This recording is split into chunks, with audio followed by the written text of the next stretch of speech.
Hello everyone, আজ না উঠছে স্মিতার জন্মদিন। আর এত গরমে আমি শাড়িটা স্কিপ করে একটা লং গাউন পরে নিয়েছিলাম।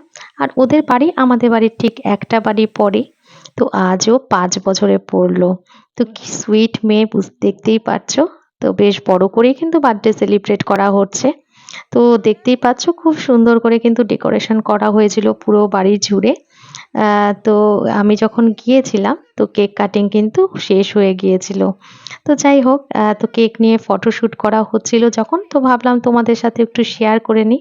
তো তোমরাও একটু দেখে নাও আর ওকে করে একটু আশীর্বাদ করে নিও। তো এরপরে পেট পুজো। তো বাইরে স্টল ছিল, সেখানে না বড় বড় ফুচকা ছিল। এটা দেখে কার কার খেতে ইচ্ছে করছে আমাকে কমেন্ট করে জানাও তো। সাথে ছিল চিকেন পকোড়া আর ছিল হচ্ছে আম পান্না। তো পেট পুজো তো সেরেই নিয়েছি।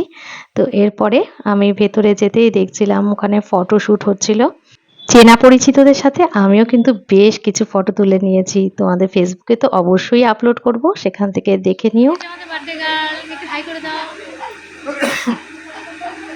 মন ভরে ফটো তুলে অর্ধেক পেট কিন্তু ভরিয়েই নিয়েছি। তো এবার বাকি পেট ভরানোর জন্য এই দেখো এখন আমি দাঁড়িয়ে পড়েছি এখানে। তো এই ব্যাচটা শেষ হলেই আমি এখানে বসবো। তো অ্যাট লাস্ট এই দেখো জায়গাও পেয়ে গেছি। প্রচণ্ড ভিড় হচ্ছিল।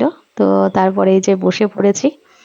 আর বসে পড়েই পুরো হাওয়া খাচ্ছিলাম। সামনের দিকে একটা ফ্যান ছিল। আর যে গরম না আজকে পড়েছে, মানে কি বলবো, প্রচণ্ড গরম ছিল।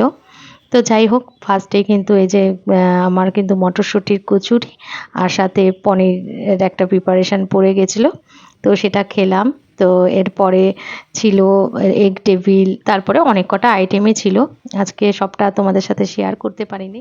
এরপর আমার ফেভারিট পোলাও মাংস তো ছিলই, তারপর চাটনি আর লাস্টে ছিল আইসক্রিম। তো পেট পুজো করে এখন বাড়ি, টাটা।